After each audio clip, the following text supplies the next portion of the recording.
Assalamualaikum warahmatullahi wabarakatuh. Kami dari kelompok 8 yang beranggotakan Milky, Jamila, Ainun, dan Ulfa akan mempresentasikan mengenai uji MANOVA. Pengertian MANOVA. MANOVA atau Multivariate Analysis of Variance merupakan perluasan dari ANOVA yang secara luas sudah lama digunakan pada berbagai bidang ilmu. MANOVA bermanfaat dalam eksperimen. Secara teknis, MANOVA dapat diartikan sebagai metode statistik untuk eksplorasi hubungan di antara beberapa variabel independen yang berjenis kategorikal dengan beberapa variabel dependen yang berjenis metrik. Variabel independen yang berjenis kategori atau non-metrik bisa data nominal atau ordinal, dan variabel dependen yang berjenis metrik bisa data interval atau rasio. Jika pada analisis ANOVA yang sederhana ada satu dependen variabel dan satu grup, misal apakah rata-rata penjualan berbeda secara nyata untuk tiap daerah penjualan, maka pada MANOVA ada variasi-variasi, yaitu yang pertama ada variabel dependen lebih dari satu, tapi grup tetap, seperti apakah rata-rata penjualan dan persepsi konsumen berbeda secara nyata untuk tiap daerah penjualan.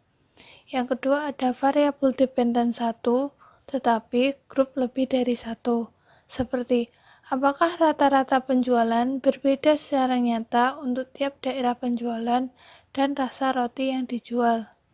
Yang ketiga, variabel dependen lebih dari satu dan grup juga lebih dari satu. Seperti, apakah rata-rata penjualan dan persepsi konsumen berbeda secara nyata untuk tiap daerah penjualan dan rasa roti yang dijual. Tujuan uji MANOVA. Seperti halnya analisis ANOVA, tujuan dari analisis MANOVA adalah untuk mengetahui apakah rata-rata kelompok berada secara signifikan atau tidak. Analisis selanjutnya dalam MANOVA adalah untuk mengetahui variabel independen apa saja yang mempengaruhi perbedaan antara kelompok tersebut. MANOVA disebut prosedur multivariate karena digunakan untuk menilai perbedaan kelompok di beberapa variabel dependen matrik secara bersamaan.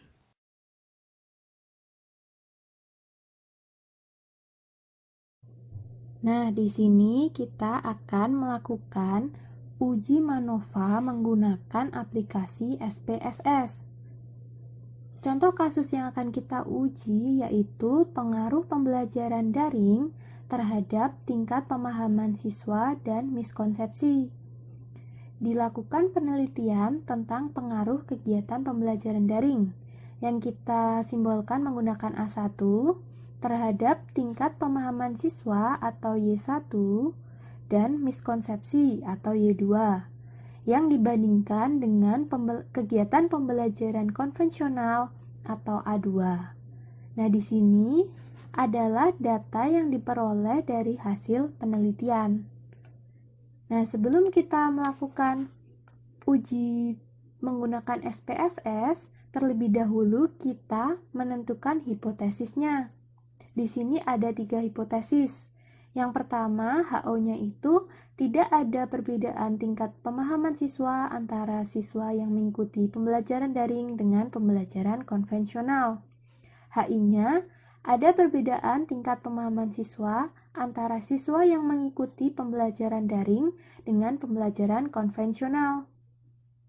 Kemudian, hipotesis keduanya, HO-nya itu tidak ada perbedaan miskonsepsi siswa antara siswa yang mengikuti pembelajaran daring dengan pembelajaran konvensional. Kemudian HI-nya ada perbedaan miskonsepsi siswa antara siswa yang mengikuti pembelajaran daring dengan pembelajaran konvensional. Kemudian hipotesis ketiganya, HO-nya itu tidak ada perbedaan secara simultan antara tingkat pemahaman dan miskonsepsi siswa antara siswa yang mengikuti pembelajaran daring dengan pembelajaran konvensional. Kemudian, HI-nya ada perbedaan secara simultan antara tingkat pemahaman dan miskonsepsi siswa antara siswa yang mengikuti pembelajaran daring dengan pembelajaran konvensional. Setelah kita menentukan hipotesis, langsung saja kita menuju ke aplikasi SPSS. Nah, ini adalah tampilan dari aplikasi SPSS. Pertama, kita langsung saja masukkan data yang kita peroleh ke dalam SPSS. Nah, kita blok, lalu kita copy dan paste di sini langsung saja. Nah, kemudian untuk Y2-nya kita sama copy, kemudian paste di sebelah sini. Nah, selanjutnya kita klik variable view untuk memberikan nama atau keterangan, dan di sini name-nya kita kasih Y1. Kemudian yang ini kita kasih name Y2. Labelnya kita kasih nama tingkat pemahaman, dan label yang Y2 kita kasih nama miskonsepsi. Nah, di sini kita berikan satu lagi untuk A. Nah, A ini kan kita ambil dari data A1. Sehingga di sini kita berikan 1 sampai data ke-40. Nah, untuk mempercepatnya kita bisa copy saja, lalu di blok sampai data ke-40 dan paste. Nah, selanjutnya kita masukkan data untuk A2. Y1-nya kita blok, kemudian copy, kita letakkan di bawah data ke-40 untuk A1. Langsung saja paste, kemudian Y2-nya sama, kita blok lalu copy dan paste di bawah. Paste. Oh, maaf. Kita ulangi, copy dan paste. Nah, sudah. Nah, untuk A-nya, karena ini adalah data dari A2, maka kita isikan ini 2 hingga data terakhir. Sama seperti tadi, kita copy, kemudian kita blok sampai data akhir. Nah, kemudian kita paste. Nah, selanjutnya kita klik lagi ke variable view. Kita berikan label di sini kelas, dan di value-nya itu kita klik 1 untuk kelas daring, lalu enter, kemudian 2 untuk kelas konvensional. Kita enter dan klik OK. Nah, selanjutnya kita kembali ke data view, kita langsung saja untuk analisa, kita dapat klik analyze, lalu general linear model, kita pilih multivariate. Nah, selanjutnya kita pilih tingkat pemahaman dan miskonsepsi ke dalam dependent variables. Dan sedangkan untuk kelas kita masukkan ke fixed factors. Selanjutnya kita klik option, pilih homogeneity test, lalu continue, kemudian kita klik OK. Maka akan muncul hasil dari analisanya. Hasil untuk uji homogenitas matriks, varian atau kovarian, disebut juga sebagai uji box M. Nah, kita lihat pada box test of equality of covariant matrix. Nah, di sini pada tabel ini digunakan untuk menguji asumsi MANOVA yang mensyaratkan bahwa matrik varian atau kovarian dari variabel dependen adalah sama. Jika nilai signifikasi lebih dari nilai alfa yaitu 0,05, maka data dinyatakan memenuhi syarat untuk uji MANOVA. Pada hasil perhitungan ini, dari data diperoleh hasil 0,908. Nah, 0,908 ini lebih besar dari 0,5. Maka data dinyatakan memenuhi syarat untuk uji MANOVA. Selanjutnya, kita ke uji homogenitas. Di SPSS kita lihat ke Leibniz Test of Equality of Error Variance. Nah, di sini kita bisa lihat pada tabel ini menunjukkan homogenitas data. Jika signifikasi lebih dari nilai alfa yaitu 0,05, maka data dinyatakan homogen. Pada tingkat pemahaman siswa, nah di sini tingkat pemahaman siswa, kita lihat bahwa nilai signifikasi data adalah 0,765, yang lebih besar dari 0,05. Maka data dinyatakan homogen. Nah, pada hasil miskonsepsi di sini diperoleh nilai signifikan 0,632 yang lebih besar dari 0,05, maka data dinyatakan homogen. Selanjutnya, kita uji MANOVA. Kita lihat di sini bahwa tabel test of between subject effect. Nah, pertama di sini di source-nya itu ada corrected model, intercept, error, sampai R squared. Nah, pada corrected model merupakan nilai pengaruh semua variabel independen secara simultan atau bersama-sama terhadap variabel dependen. Pada tabel disebutkan pengaruh semua variabel independen atau pembelajaran daring dan pembelajaran konvensional secara bersama-sama terhadap variabel dependen, yaitu tingkat pemahaman siswa dan miskonsepsi siswa. Apabila signifikansi kurang dari alfa yaitu 0,05, maka data dinyatakan signifikan. Nah, pada tabel ini kita lihat bahwa signifikasi pada tingkat pemahaman itu 0,105 yang lebih besar dari 0,05. Maka data dinyatakan tidak signifikan.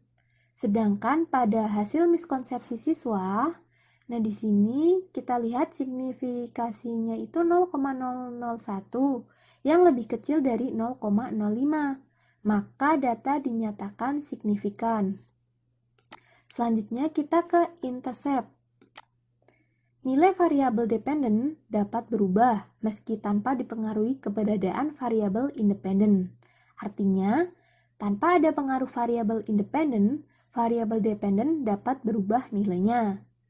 Apabila signifikansi kurang dari alfa yaitu 0,05, maka data dinyatakan signifikan. Pada hasil tingkat pemahaman siswa di sini dan miskonsepsi siswa, kita lihat nilainya itu adalah 0,000 yang lebih kecil dari 0,05, maka data dinyatakan signifikan. Selanjutnya, A. A ini adalah kelas yang terdiri dari pembelajaran daring dan pembelajaran konvensional, yang merupakan variabel berskala kualitatif. Maka, ia menjadi peubah bebas atau disebut juga dengan fixed factor. Nilai ini menunjukkan berapa besar pengaruh peubah bebas terhadap variabel dependen. Jika signifikansi lebih dari nilai alfa yaitu 0,05, maka data dinyatakan HO diterima. Nah, di sini kita lihat bahwa pada tingkat pemahaman diperoleh bahwa signifikansi data 0,105 yang lebih besar dari 0,05, maka data dinyatakan HO diterima. Jadi, tidak ada perbedaan tingkat pemahaman siswa antara siswa yang mengikuti pembelajaran daring dengan pembelajaran konvensional. Jadi, HO pada hipotesis 1 ini diterima. Kemudian, pada hasil miskonsepsi siswa diperoleh signifikansi sebesar 0,001 yang lebih kecil dari 0,05. Maka data dinyatakan HO ditolak. Jadi, ada perbedaan miskonsepsi siswa antara siswa yang mengikuti pembelajaran daring dengan pembelajaran konvensional. Jadi, hasil di sini dinyatakan bahwa hipotesis 2 HO-nya itu ditolak. Kemudian, kita ke baris error. Semakin kecil nilai error, maka model multivariate semakin baik. Selanjutnya kita ke R-squared. R-squared adalah nilai determinasi berganda semua variabel independen dengan dependen. Jika nilai R ini mendekati 1, maka dinyatakan korelasi kuat. Nah, pada hasil uji SPSS ini terlihat bahwa R-squared itu 0,33 dan 0,126. Jadi, nilai ini itu tidak mendekati 1, maka korelasi tidak kuat. Selanjutnya, kita lihat pada multivariate test. Nah, di hasil multivariate test ini menunjukkan jika ada pengaruh yang signifikan dari variabel independen pada semua variabel dependen. Jika signifikasi lebih dari nilai alfa yaitu 0,05, maka data dinyatakan signifikan dan HO diterima. Pada hasil uji SPSS terlihat bahwa di A ini dari keempat uji terlihat bahwa signifikasinya itu 0,002 yang lebih kecil dari 0,05. Maka data dinyatakan HO ditolak. Di sini hipotesis 3 HO ditolak.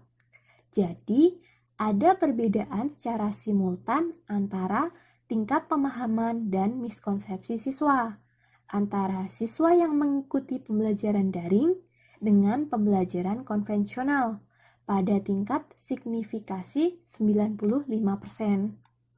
Jadi berdasarkan pada pengujian SPSS ini dapat disimpulkan bahwa yang pertama, tidak ada perbedaan tingkat pemahaman siswa antara siswa yang mengikuti pembelajaran daring dengan pembelajaran konvensional. Kemudian, ada perbedaan miskonsepsi siswa antara siswa yang mengikuti pembelajaran daring dengan pembelajaran konvensional. Dan ada juga perbedaan secara simultan antara tingkat pemahaman dan miskonsepsi siswa yang mengikuti pembelajaran daring dengan pembelajaran konvensional.